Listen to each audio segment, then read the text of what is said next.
各位觀眾、各位聽眾，大家好，歡迎嚟到曼城 Tommy。滔滔不絕。我哋呢個 YouTube channel 就係講曼城嘅故事。講車、講巴士，亦可以講生活。係啦，大家除咗可以 subscribe、like、share and comment， 鍾意嘅話可以用 Super Thanks 去請我食杯雪糕，又或者請我飲杯咖啡都得㗎。仲有睇廣告支持我哋。好啦，大家一齊嚟睇片啦 ！Let's go！ 各位觀眾、各位聽眾，歡迎大家嚟到曼城 Tommy 滔滔不絕。嗱，上一條片咧講到英國嘅熱浪啊，咁我喺30幾度嘅高溫之下揸車咧，獲得好多嘅 hit rate 啦，like、comment and share。咁我喺呢度睇到好多嘅觀眾聽眾都好多叫我 take care 啊，關心我啊，或者鼓勵我嘅説話。咁我喺呢一度一次過感謝大家，多謝大家嘅留言、讚賞、支持。咁今日我曼城 Tommy 又會拍條咩片呢？都係同呢個英國熱浪有關嘅。今日我就會同大家遊下車河，親身揸架車上去 Belmore 山啊，一條山路由曼城唔係曼城講錯，由 Bolton 市中心開出去到 Belmore 山頂，然之後掉頭嘅巴士路線。咁有咩特別同埋有咩賣點呢？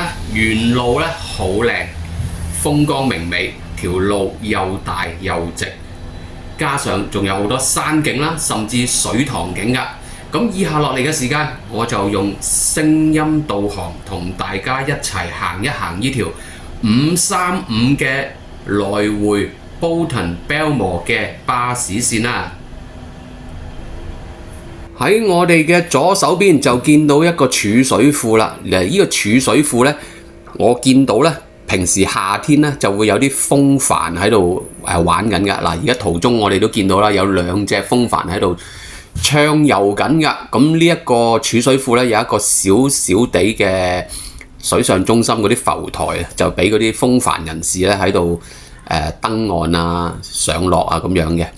咁過咗個儲水庫之後呢，就係呢個 Belmore 嘅小鎮。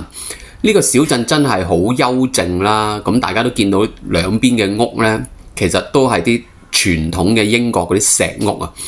我相信應該有過百年歷史㗎啦，呢度。咁就好幽靜啦。咁就人口唔多嘅。不過我冇 check 過佢呢個小鎮有幾多人口啦。咁我諗大概可能都係幾百人口，唔夠1000啦，我估。咁另一段呢，過咗個小鎮之後呢，有另一個水塘啦。嗱，呢個水塘呢，隔離呢，就係一條行山路徑啦。我見到平時啲居民啦或者遊人啦，就可以將架車泊喺路上邊，即係總之唔好阻住條大路啦。泊好嘅車，然之後就行落去呢啲行山路徑裏邊嘅。呢一度就係我哋總站嗰個掉頭位啦。咁我已經停低個巴士落去影下個景俾大家睇啦。嗱，大家見到呢個藍天白雲同埋有一個山丘啦。咁我曾經試過呢，冬天嘅時候啊，上年嘅唔知12月定係1月度呢，嚟到呢個 Belmore 山呢，呢一個山頭啊，而家見到呢個綠色嘅山頭，全部係鋪滿晒白雪啊，好靚嘅個景象係。但係落到 Bolton 市呢，就其實係冇雪嘅，咁所以呢個山呢都有啲一定嘅高度。由山頂總站掉頭落返去 Bolton 呢，除咗經過水塘同埋經過 Belmore 嘅小鎮之後呢，我哋就會見到呢有一間出名嘅咖啡餐廳。裏邊係一間傳統嘅英國餐廳啦，有一般嘅英國食物啦，但係最出名係佢啲咖啡。咁佢啲咖啡呢係曾經攞獎嘅喎。我自己本身都鍾意飲咖啡嘅，不過就對咖啡冇乜特別嘅研究。咁如果喜歡飲咖啡嘅朋友、觀眾呢，亦都可以揸車去呢間咖啡店度，佢有大量嘅泊車位置啦。如果冇車嘅朋友，亦都可以搭535呢。佢會有個巴士站喺呢一間咖啡店，就係呢一間啦。大家睇唔睇到？係啦，嗱，大家都見到有大量嘅停車位㗎啦。咁就裏邊有一位香港嘅咖啡師啊，女咖啡師。咁佢嘅拉花嘅手藝啊，非常之漂亮。嗱，我俾兩幅我曾經幫襯過嘅圖片俾大家欣賞下先。呢間咖啡餐廳嘅名字叫 Naughty， 咁我亦都會將佢嗰個 Google Map 嗰個位置擺喺下邊 description 嗰度，大家可以 click 入去揾一揾。如果有興趣嘅朋友，不妨去幫襯下啦。呢一程嘅535就已經揸完啦，全程係唔需要30分鐘，係一個短途嘅巴士。大家有興趣嘅朋友可以不妨試搭一下，去欣賞下路面上山水藍天白雲嘅美麗風景啊！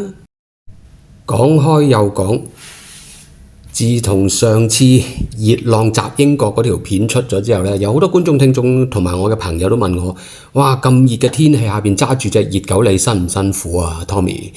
我就都回答咗佢哋話，其實我係 enjoy 英國熱嘅天氣，因為熱嘅天氣喺英國係好少嘅，所以我會珍惜同埋享受。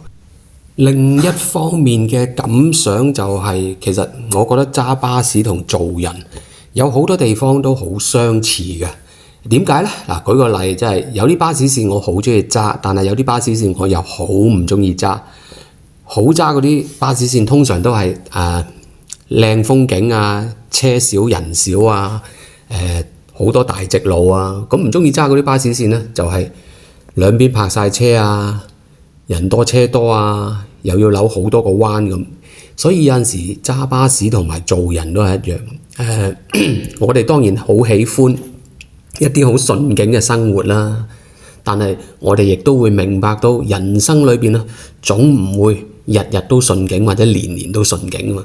人生總會遇到一啲窄路、泊滿車嘅道路、困難、挑戰、轉彎，但同時有啲道路亦都好寬闊、好順暢，所以就要睇下我哋點樣去視乎用乜嘢嘅角度啦，用咩嘅心境啦，去面對呢一啲嘅挑戰同埋唔同嘅道路啦。唔知道各位朋友今日大家面對緊一啲乜嘢嘅人生挑戰呢？係順境啊，係彎路啊，窄路啊，定係乜嘢呢？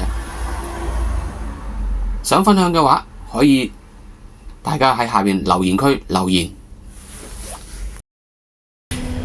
咁我亦喺片尾呢度鳴謝幫我揸機嘅朋友，因為有佢幫我揸機咧，先可以影到呢段片嘅。咁所以大家見到我成條片都好專心駕駛，並冇違反任何交通規則啊！感謝呢位揸機嘅朋友。咁呢條片係咪好靚啊？啲山路係咪好優美呢？可以好接近到大自然啦，特別係有個水塘景啦。咁其實嗰個水塘嗰度呢，亦都可以去行山嘅，有行山路線嘅。咁如果大家喜歡行山，又唔需要好吃力、好輕唔係好吃力、唔係好艱辛嘅路線呢，呢一條 Belmore 水塘嘅行山路線呢，就適合一家大細去參與㗎喇。今條片去到呢一度，咁下集再見，記住幫我 comment、like、share and subscribe。拜拜。